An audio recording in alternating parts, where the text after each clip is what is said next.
맞추면서 참 멋지십니다. 뭐 좀 약간 가식이 있지만 멋지시죠? 예. 오늘은 교회력의 우리 맥주절로 지키는 절기입니다. 이제 맥주절 설교를 제목을 14와 50이라 이렇게 숫자로 이렇게 이제 설교 제목을 잡았습니다. 14와 50 따라합시다. 14와 50. 예. 전부 다 성경 이야기는 다 예수님 이야기니까 맥주절도 다 예수님 이야기, 예수님에 관한 이야기. 그래서 이제 오늘 맥주절인데 본문을 예수님 족보 이야기의 마태복음 1장을 이렇게 잠시 살펴보려고 합니다. 마태복음 1장에 마태가 예수님을 기록할 때에 예수님의 족보를 14대 14대 14대 이렇게 아브라함으로부터 해가지고 예수님 때까지 14대 14대 14대에서 14대를 셋으로 구별해서 이렇게 예수님의 족보를 그렇게 기록했습니다. 아브라함부터 예수님까지 족보가 다 이렇게 14대씩 딱딱 끊어져서 정확하게 그런 건 아니에요. 어디에는 어느 왕이 빠져 있고 이제 의도적으로 14라고 하는 숫자로 맞춰가지고 마태가 예수님의 족보를 이야기하고 있다라고 하는 거예요. 그러니까는 이게 왜 이 어떤 왕이 빠졌는데 이게 하나님이 실수하신 것이냐 이런 거 가지고 또 이렇게 자꾸 이렇게 따지려고 하는 이상한 사람들이 간혹 있습니다. 이제 마태가 유대인들을 위해서 복음서를 쓰는데 예수님을 어떻게 소개할 것인가 그것을 이제 염두에 두고서 지금 이렇게 기록을 하고 있습니다. 그런데 이 마태가 마태복음 1장에서 예수님을 소개하는 이 이야기에 있어서 가장 중요한 게 다윗입니다. 다윗. 예수님은 다윗의 후손이다라고 하는 다윗은 왕이죠, 왕. 그래서 이제 유대인들은 메시아 기름 부음 받은 자 그들이 기다리는 구원자가 누구냐면은 다윗의 후손으로 와서 다윗의 왕조를 다시 세울 왕이실 메시아를 유대인들은 다 기다리고 또 기대하고 있었습니다. 그러니까는 유대인들을 위해서 예수님이 누구시냐라고 할 때에 이 예수가 바로 곧 다윗의 후손, 우리가 기다리던 메시아다라고 하는 것을 이렇게 설명하는 거예요. 이야기하려고. 그러니까 이 마태복음의 원래의 초기 그 독자가 누구냐 하면은 유대인들이라는 유대인들. 그러니까 마태복음을 가리켜서 유대인들을 위한 복음이다 이렇게 이야기해요. 그러니까 유대인들이 예수님을 어떻게 생각하고 메시아를 어떻게 생각했냐면은 다윗의 후손으로 오실 것이다. 그렇게 기대하고 있으니까 그 기대하고 있는 생각 속에 바로 이 예수가 바로 그 다윗의 후손 메시아다라고 하는 것을 이렇게 이제 설명하는 게 이 마태복음이다라고 하는 거예요. 그래서 이 족보 이야기에 있어서 누가 제일 중요하다고요? 예수님 이야기를 하는데 누가 제일 중요해? 다윗이라니까. 다윗. 한번 따라합시다. 다윗. 그러니까 다윗의 후손이라는 거예요. 그래서 이제 우리 성경은 아브라함과 다윗의 후손 이렇게 나오지만 헬라어 성경에는 다윗과 아브라함의 자손 이렇게 나와요. 그러니까 다윗이 앞에 나와요. 근데 아브라함이 뒤에 나오고. 그 유대인들의 조상은 아브라함인데 아브라함을 머리에다 이렇게 올려놓고서 설명하는 게 아니라 맨 앞쪽에 다윗과 아브라함의 자손 예수 그리스도의 세계라 이렇게 다윗을 강조한다라고 하는 거죠. 그러면 이 다윗 여기 다비드라고 하는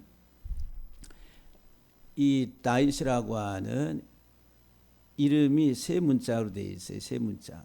거기 보면 기억처럼 되어 있죠. 기억하고 못이 하나 가운데 있고 또 기역처럼 돼 있는데 요 세 문자로 돼 있는 이 다비드라고 그래요. 다비드.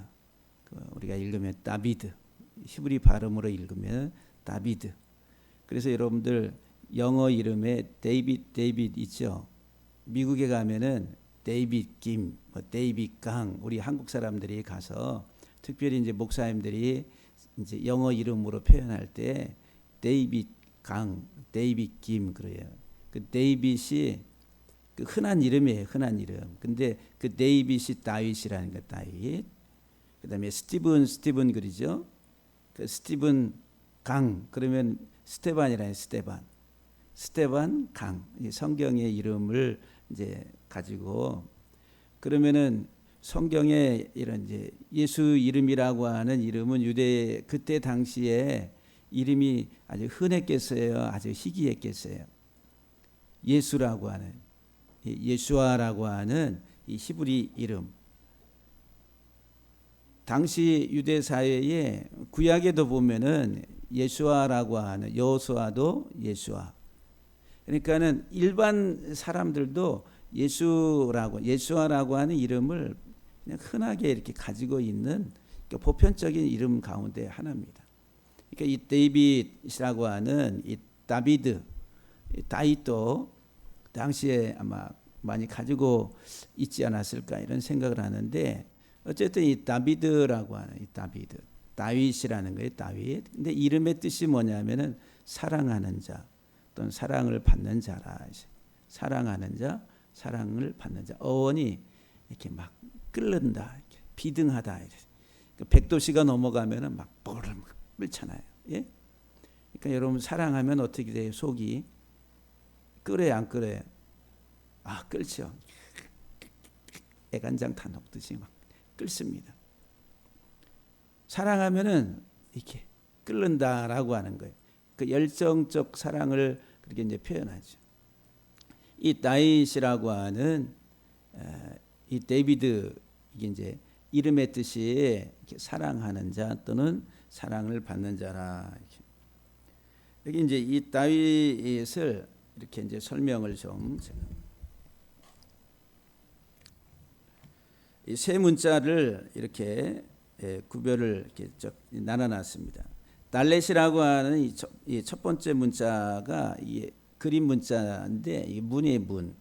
근데 어떤 문이냐면은 우물의 문, 이렇게 우물이 이렇게 쭉 파져 있잖아요. 이렇게 우물이 있으면 그 위에 뚜껑 있어요.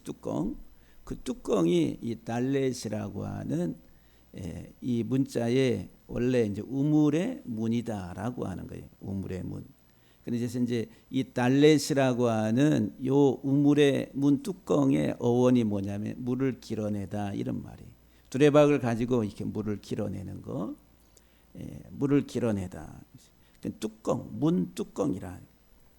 그런데 이제 이 뚜껑과 그 다음에 못이라고 하는 문자하고 또 뚜껑이 세 개가 이렇게 결합이 됐어요.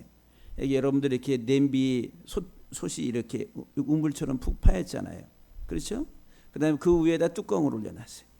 그 다음에 불을 떼면 어떻게 돼요? 속에서 보글보글 끓잖아요. 근데 그 그림의 형상을 생각하시면은 솥에 뚜껑을 덮어놓고서 불을 떼면은 막 끌어올라와서 비등점이 넘어가면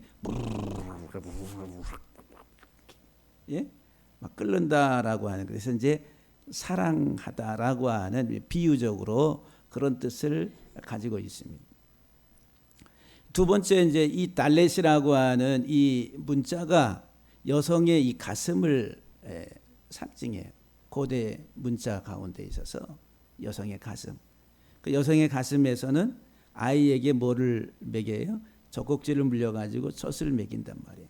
그러니까는 그 여인의 가슴에서 젖을 물려가지고 그 속에 있는 아이에게 필요한 생명의 젖을 먹이는 것처럼. 그래서 이제 이 가슴과 가슴, 그러니까 여성이 아이에게 모성애를 가지고 어린 자기 자녀에게 젖을 물려서 양육하는 이제 그 모성애적인 사랑을 또한 설명하고 있다라고 하는 거예요. 그래서 이제 이 다윗이 하나님께 부름을 받을 때 언제 부름을 받냐 하면은 목동일 때. 그래서 이제 목동일 때 양을 이렇게 돌보는데 그 묘사가 뭐냐? 젖 먹이는 양을 돌볼 때, 젖 먹이는 양을 돌볼 때 하나님께서 그 다윗을 불러서 이제 그 다윗에게 기름 부어서 왕으로 세우라, 사무엘에게. 그래서 이제 양을 이렇게 젖 먹이는 양을 케어하던 그 목동 다윗을 이제는 이스라엘이라고 하는 전체 이스라엘 민족이라고 하는 양무리들을 먹이는 케어하는 그 목자로 하나님께서 부르셨다라고 하는 거예요. 그래서 이 다윗의 의미 가운데 하나가 젖 먹이는 자, 사역자라고 하는 말씀의 사역, 말씀의 젖을 먹여서 백성을 끌고 가는 하나님의 위임받은 왕 통치자라고 하는 거예요. 이제 다윗이라고 하는 이름의 뜻이. 그러면 지금 이제 요약을 하면은 다윗 그러면은 어떤 사람이에요? 의미가 아까 사랑하는 자예요. 사랑. 열정적으로 사랑하는 거예요. 근데 모성애적인 그런 자기의 생명을 어린 자식에게 이렇게 젖을 물려서 양육하듯이 하는 그 모성애적인 사랑을 의미하고 있다라고 하는. 세 번째, 이 다윗이라고 하는 이 이름에 이제 오늘 본문에서 말하는 중요한 이 문자에는 다 숫값이 있습니다. 그래서 이제 이 달렛이라고 하는 이 문자는 네 번째 문자예요. 그래서 숫값이 4가 되고 바브라고 하는 이 못을 그려놓은 요 문자는 여섯 번째 문자라 숫값이 6입니다. 그래서 이제 4 더하기 6 더하기 4는 다비드라고 하는 다윗의 이름의 숫값이 14입니다. 14. 그러니까 여기 마태가 지금 예수님의 족보를 몇 대로 나눠놨어요? 14대, 14대, 14대 이렇게. 다윗의 이름의 숫값이 몇이라고요? 14. 그럼 예수님은 누구의 자손이라고? 다윗의 자손이라고. 근데 이 다윗은 누구라고? 그들이 유대인들이 가장 존경하는 그들의 왕들 가운데서 최고의 왕. 그 민족이 가장 번성했을, 또 번성하게 한, 또 그 민족의 국가를 기초를 다진 왕이 누구냐? 다윗이라는 거예요. 그래서 유대인들에게서는 다윗이 최고라. 근데 그들이 기다리던 메시아, 기름 부음 받은 메시아가 와서 그들의 민족을 다시 회복시키고 국가를 회복시킬 그 사람이 누구의 후손으로 오냐면은 다윗의 후손으로 온다. 그래서 이 마태가 지금 14대, 14대, 14대로 이렇게 나눠 놓은 것은 의도적으로 이 예수가 다윗의 후손이다라고 하는 것을 강조하는 거예요. 그런데 요 14라고 하는 이 숫자의 의미가 성경에서 어떤 의미로 사용되냐면은 구원, 해방, 자유라는 거예요. 한번 따라합시다. 14는 구원, 해방, 자유를 상징한다. 14라고 하는 숫자는 구원과 자유와 해방이라고 하는 의미를 우리에게 전달해 주는데, 우리가 이제 성경에 보면 야곱이 외삼촌 라반의 집에 가서 외삼촌 라반에게 속아가지고 몇 년을 종살이하죠? 14년을 종살이해. 라헬을 준다고 그래가지고 열심히 봉사했는데 눈을 이렇게 결혼식을 올리고서 아침에 일어나 보니까 라헬이 아니라 누가 들어와 있어요? 레아가 들어와 있어요. 그러니까 7년을 더 해라. 그러니까 또 7년 동안 14년 동안 종살이하고 다음에 이제 7년 동안에는 이제 자기의 것으로 만드는 기간이 주어지죠. 그 14라고 하는 것은 종살이의 의미를 가지고 있어요. 그래서 이 14가 이제 끝났다라고 하는 것은 이제 자유해방이다라고 하는 그런 개념. 요셉이 바로 왕의 꿈을 해석할 때에 그 7년 7년이라고 하는 그 7년이 두 번 나옵니다. 그래서 이제 그 어려움, 고난, 속박으로부터 어떻게 해방될 것인가에 대해서 꿈 해몽을 통해서 제시를 해주는 거예요. 하나님이 요셉을 통해 가지고.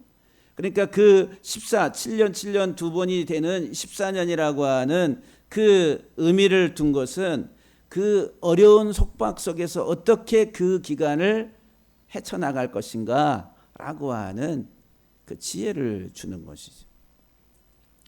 그리고 애굽에 종살이 하던 이스라엘 백성들이 300년을 지나고 나서 출애굽을 하게 되죠. 그 출애굽할 때에 언제 나오냐면은 이스라엘 유대의 달력으로 정월 14일 날 양을 잡아서 그리고 문설주에 그 피를 바르고 그리고 그것을 구워서 먹고 허리에를 띠를 뜨고 급하게 이제 떠나옵니다. 그 날이 14일이란 14일. 그래서 이제 애굽의 종살이에서부터 벗어나기 시작한 자유와 해방의 시작. 그게 이제 6월절의 그 14일. 그래서 예수님이 언제 십자가에 못 박히셨어요? 6월절 어린 양으로 6월절에 돌아가신 6월절 어린 양으로 돌아가셨다라고 말해요. 왜? 우리에게 자유와 해방을 가져다 주시기 위해서. 사도 바울의 그 자기 생애를 돌아볼 때에 바울이 뭐라고 고백을 하냐면은 14년 전에 셋째 하늘에 이끌려가는 환상을 보는 체험을 했다 그랬어요. 14년 전에. 14년 전에 그래요. 그 14년 전에 셋째 하늘에 끌려가는 환상을 경험하고 나서 그의 의식 세계, 그의 종교성, 유대의 율법주의의 그 모든 사고 체제가 다 무너져 버린 그리스도 예수 안에서 새롭게 성경이 조명이 되고 해석이 되고 그리고 그리스도를 알게 되는 참 자유, 참 구원이 이해가 되고 깨달아졌던 때를 14년 전에 내가 셋째 하늘에 가는 그런 환상을 체험했다라고 그렇게 바울이 이야기합니다. 그리고 또 14년 후에 이방인의 할례에 교리적인 문제로 예루살렘에 올라가서 이방인의 할례의 굴레에서 이방인들을 할례의 굴레에서부터 해방시켰다. 초대교회에 주로 이제 야고보가 사역하던 이 초대교회가 상당히 복음을 가지고 성장을 폭발적으로 했지만은 그 유대적 전통주의, 종교의 율법주의라고 하는 것을 완전히 벗어버리지를 못했어요. 그러니까는 이제 이방인들이 예루살렘 와가지고 이 기독교 공동체 안으로 들어오려고 하니까 자꾸 할례를 받으라고 그러는 거예요. 구약에서 하다 할례를 받아야 된다라고 하는. 근데 그것에 대해서 이제 바울이 이야기하면서 내가 변화된 14년 후에 예루살렘에 가서 그 이방인의 할례 문제를 해결해 줬다라고 그렇게 말을 해요. 종교의 율법주의로부터 이렇게 이제 해방시키는. 그걸 이제 14라고 하는 숫자를 가지고 이야기합니다. 바울이 로마로 압송돼 가지고 끌려갈 때에 배가 풍랑을 만나게 되죠. 그래서 배가 커 뒤집혀 가지고 다 죽음에 이르게 될 그런 위험한 상황이 됐을 때 그 14일째 되던 날에 구원을 받게 됩니다. 바울의 그런 하나의 그 중재를 통해서. 그래서 이제 14일째 되던 날 사도행전 27장에 보면 그러니까 14라고 하는 수는 구원, 자유, 해방이라는 얘기예요. 다윗 사랑하는 자, 젖먹이는 자, 다윗의 왕으로서의 그의 사역은 이스라엘 백성들을 자유와 해방으로 인도하는 하나님의 대리적 통치자라고 하는 거예요. 그러니까 이스라엘의 모든 왕들은 다 다윗과 같이 그런 사역을 하는 왕들이어야 된다. 그런데 그 왕들이 그 다윗의 길을 가지 아니하고 다 르호보암과 여로보암의 길을 따라서 악한 길을 가게 돼서 결국 하나님이 이스라엘 왕조를 다 무너뜨려 버려요. 아수르에 바벨론에 포로로 끌려가게 되고 다 무너뜨려 버려요. 참 하나님의 대리자로서 신적인 왕권의 어떤 그 하나님의 통치권을 가지고 하나님의 사랑을 통해서 이스라엘 백성들을 이끌어 가야 될 하나님의 종인 이 왕들이 다 자기 마음대로 자기 뜻대로 그릇된 하나의 통치를 하게 됐었다라고 하는 얘기예요. 그래서 이제 하나님이 참 메시아 기름 부음 받은 참 메시아를 통해서 다시 이스라엘을 회복시키실 것인데, 근데 그 다윗의 혈통을 통해서 오시는 다윗의 후손이어야 된다라고 하는. 근데 이제 이 마태가 지금 예수 그리스도가 바로 곧 다윗의 후손으로 참 자유와 구원과 해방을 가져다 주시기 위해서 이 땅에 오신 참 메시아다라고 하는 것을 이야기합니다. 히브리 문자의 알파벳을 보게 되면은 14번째 문자가 있습니다. 14번째 문자. 히브리 알파벳에. 그래서 여러분들 우리가 알파벳 그러잖아요. 예? 우리가 이제 모든 언어의 이렇게 철자의 순서를 가리켜서 알파벳이라고 그래요. 알파벳. 그 알파벳이라고 하는 그 이름이 히브리 문자 첫 번째 문자 알렙, 그다음에 두 번째 문자 베트라고 하는 그 문자를 가지고서 그 이름 명칭을 붙인 거예요. 지금 영어 또는 이제 뭐 독일어, 라틴어 이런 모든 언어의 모체가 뭐냐면 히브리어라는 거예요. 히브리어. 히브리어에서 왔다라고 하는 거예요. 그래서 이제 알파는 알렙, 알파벳 그럼 베트라고 하는 두 번째 문자 그랬어요. 알렙베트의 이제 두 번째 문자를 가리켜 알파벳이라. 근데 알파벳 순서에 있어서 14번째 문자가 뭐냐 하면은 눈이라는 거예요. 눈. 한번 따라 합시다. 눈. 눈은 이렇게 디귿자 이렇게 이렇게 해가지고 길쭉하게 해서 그렇게 글자를 만든 거예요. 근데 이게 이제 원래 그 가운데 보면 이렇게 돼 있는데 이게 물고기에 이렇게 역동적인 이렇게 액션하는 그런 모양. 그래서 지금 물고기를 하나 이렇게 했는데 이렇게 살아 있을 때 이렇게 막 휘어지잖아요. 여러분들 그 물고기가 이렇게 역류해서 이렇게 막 올라갈 때 보면은 막 몸이 이렇게 이 화살을 쏘잖아요. 화살을 쏘면은 화살이 이렇게 반듯하게 날아가는 게 아니라 화살이 이렇게 출렁출렁되면서 날아갑니다. 예, 하면서 어떻게 날아가요? 출렁출렁. 그러니까 물고기가 역류해서 이렇게 거슬러 올라갈 때 가만히 있는 게 아니라 그 보면 해가지고 이 물 이렇게 여러분들 그 연어가 이렇게 점프해가지고 이렇게 위로 이렇게 올라갈 때 보면 이렇게 그냥 반듯하게 되는 게 아니라 이렇게 막 이렇게 모양이 막 그렇게 나와요. 예. 이제 막 힘을 줄 때에.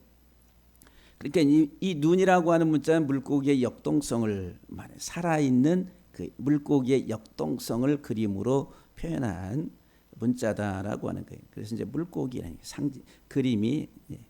근데 이 14번째 문자 이 눈의 이 숫값이라는 게 숫값 14번째 문자. 그 숫값이 몇이냐면 50이에요. 50. 눈의 이 물고기의 이 숫값이 몇이라고요? 50이라는 거 50. 그래서 이제 77절 오늘 맥추절이라고 그러죠. 7 안식일을 지나고 다음 50일째 되던 날 이렇게 맥추절 또는 77절이라고 그래요. 그리고 오순절 5오자에다 10순자 50일째 되던 날. 예수님이 부활하시고 나서 50일째. 예? 그 오순절 성령 강림이라니 오순절이라고 그래요. 그 맥추절, 77절, 오순절 다 같은 절기예요. 신약에서는 이제 오순절이라고 그러고 구약에서는 맥추절 또는 77절이라고. 그런데 50일 날수로 계산해서 50일째 그게 77절. 그러면은 안식년이 이제 7년째 되는 해가 안식년이에요. 그 안식년을 7번 지나요. 그 7번 지나면 77이 49, 49년에서 그 7번 지난 다음 안식, 그 다음 해 50년째를 가리켜서 희년이라 그래요. 희년. 성경이 희년. 요 희년 때에는 성경에 이 희년 때 안식년 7번 지나고 50년째 되는 희년에는 모든 종들을 다 자유로 풀어줘야 돼. 그리고 빚진 자들 빚 다 탕감해 주는 거예요. 예? 그러니까 사람이 사람을 영원히 종으로 삼을 수 없다. 그래서 이제 이 모든 빚진 어떤 부채를 이 채권자는 다 탕감해 주고 그로 인해 가지고 종 삼았던 그 종들을 다 자유인으로 풀어줘야 돼. 이게 50년 희년이라고 하는. 그 주빌리라고 하는 이런 단어 들어보셨어요? 그게 이제 그런 의미를 가지고 있는. 여기 이제 14라고 하는 다비드라고 하는 다윗의 그 숫자의 의미가 자유와 해방과 구원이라고 하는 다윗의 이름. 근데 14가 히브리 알파벳 문자의 14번째 문자가 눈인데 그 숫값이 50이라. 근데 50의 의미는 자유 해방이라. 자유 해방. 자유 해방. 그럼 우리가 지금 이 오순절 또는 77절 맥추절이라고 하는 이 절기의 지금 키는 뭐냐면은 그리스도 예수 안에서 우리들은 자유와 해방을 얻는다라고 하는 거예요.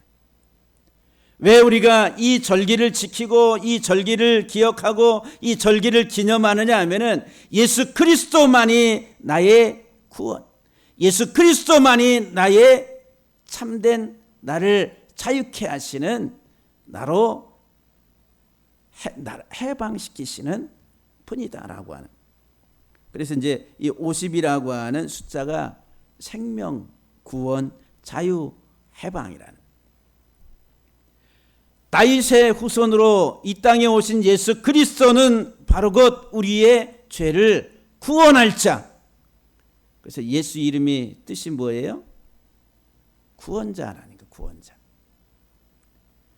처녀가 잉태하여 아들을 낳을 것이니 그 이름을 예수라 하라. 마태복음 1장 21절에 그 이름을 예수라 하라. 지금 14대 이렇게 마태가 기록을 하면서 21절에 가가지고 이제 그 예수 그리스도라고 이야기하면서 동정녀 마리아를 통해서 처녀가 아들을 낳을 것인데 그 이름을 예수라 하라. 예수라 하라. 그 예수가 구원이란 뜻이, 해방이란 뜻이. 해방. 우리가 이제 그 누가복음 14장에 보면은 예수님께서 이제 세례 요한의 세례 받으시고서 이제 말씀의 사역을 시작하실 때에 처음 가신 데가 나사렛, 자기 고향에 가서 성경을 읽으려고 하는데 책을 주니까 선지자 이사야의 글을 드리거늘 책을 펴서 이렇게 기록한 데를 찾으시니. 누가복음 4장 18절 말씀에 주의 성령이 내게 임하셨으니 이는 가난한 자에게 복음을 전하게 하시려고 내게 기름을 부으시고 나를 보내사 포로된 자에게 자유를, 눈먼 자에게 다시 포기함을 전파하며 눌린 자를 자유롭게 하고 주의 은혜의 해를 전파하게 하려 하심이라 하였더라. 지금 이제 예수 그리스도 자신이 누구신가에 대해서 선지자 이사야의 글을 찾아가지고 친히 내가 바로 곧 이 하나님이 약속하신 메시아다라고 하는 것을 이 글을 읽으면서 말씀하신. 가난한 자에게 복음을, 여기 가난한 자는 여기 밑에 있는 포로된 자, 눈먼 자, 그리고 억눌린 자를 다 포괄하는 그런 단어입니다. 그래서 하나님은 누구의 하나님이라고 그래? 가난한 자의 하나님. 고아와 가난한 자, 고아와 이방인과 객과 나그네 된 자를 돌아보라고 할 때 이 가난한 자 속에는 그 모든 게 다 이게 포괄적으로 다 들어가 있는 거예요. 가난한 자의 하나님이라. 포로되고 눈멀고 억눌리고 소외되고 이 세상 속에서 그렇게 살아가는 그들에게 예수 그리스도께서 자유와 생명과 구원을 주시기 위해서 오셨다라고 하는 거예요. 그것을 말씀하고 있습니다. 히브리 말로 하메심이라고 그래요. 50일이라고 하는 50. 5라고 한 수가 하메시라고 해요. 하메시. 근데 그 5의 숫자에는 어떤 의미가 있냐면은 감옥, 울타리, 장애물을 제거하다 이런 뜻을 가지고 있어요. 그러면 5의 배수가 50이에요. 우리가 영어에서 이제 일반 명사를 동사처럼 쓸 때에 thanks 그럽니다. 거기다 뒤에다가 뭐를 붙여요? s를 붙여서 복수로 만들어요. 그러면은 그냥 감사, 땡크 그럼 감사인데 거기 s가 thanks가 들어가면은 감사합니다. 동사가 돼.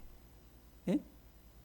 그러면 우리가 히브리 언어 속에서도 그런 의미들을 그냥 명사의 뒤에 복수 어미가 붙으면은 동사적 개미가 의미가 있는 거예요. 그러니까는 하메시 5의 배수가 돼 복수형으로 들어가면은 그게 의미가 이제 동사적 의미로 장애물, 감옥, 울타리를 제거하는 사역이다라고 하는 거예요. 그 해방을 해요, 해방. 50이라고 하는 것은 자유와 해방을 50일째, 50년째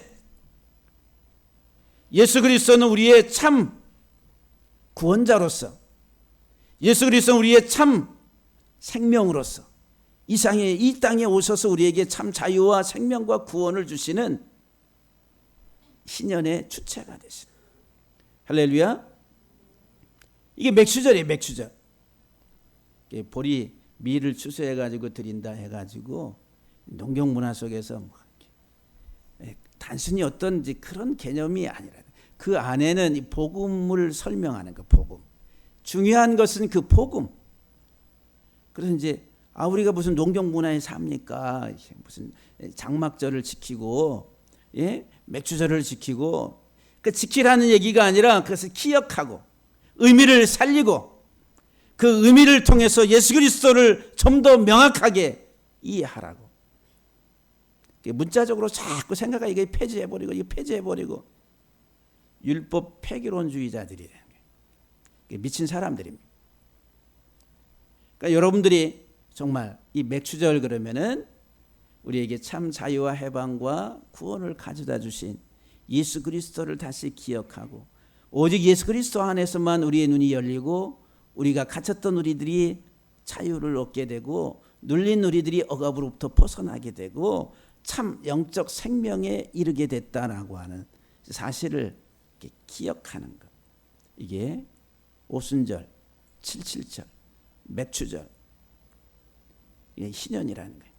그래서 이제 오순절 성령이 임해서 사도행전 2장에 보면 오순절 성령이 임하니까 머리 위에 뭐가 있어요? 이 불꽃이 다 있어요. 혀에 불꽃이 갈라지는 것처럼 여기 머리 위에 다 눈에 보이게 됐어요. 보니까 사람 머리 위에 막 근데 불타지 않아요. 머리 위에 있으면 어떻게 이게 꺼야 될 거 아니에요. 근데 물꽃이 있는데 뜨겁다고 난리치는 사람은 없어요. 막 뜨겁다고 난리치는 게 아니라 오히려 혀가 풀리네. 혀가 풀리면서 말을 하기 시작하는 거예요. 그러니까 성령이 임하신 증거, 성령이 임하신 결과, 그 말이 언어가 바뀌는 거예요. 근데 그 언어가 내용이 뭐냐면 예수 그리스도라고 하는 거예요.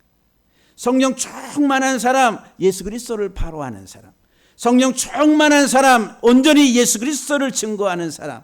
오직 예수 그리스도가 누구인가를 알고 깨닫고 그때부터 말하기 시작하는 게 오순절이에요. 오순절. 그전까지는 예수님 말 못했어요. 제자들이 오순절 성령 임하기 전까지 예수님을 제대로 이해하지 못하고 보지 못하니까 말을 못하는 거예요. 그런데 오순절날 성령이 임하시니까 그들의 이 지각이 열리고 다 이 그리스도에 대한 복음이 이 열리면서 그때부터 주의 죽으심과 부활하심에 대해서 담대하게 말하기 시작했다라고 말합니다. 오순절 우리의 자유와 우리의 구원과 우리의 생명으로 오신 예수 그리스도 그분을 기억하는 우리 사랑하는 성도 여러분들이 주 안에서 예수 그리스도로 말미암아 참 자유와 기쁨과 해방 다 풍성하게 누리시게 되기를 주의 이름으로 간절히 축복합니다.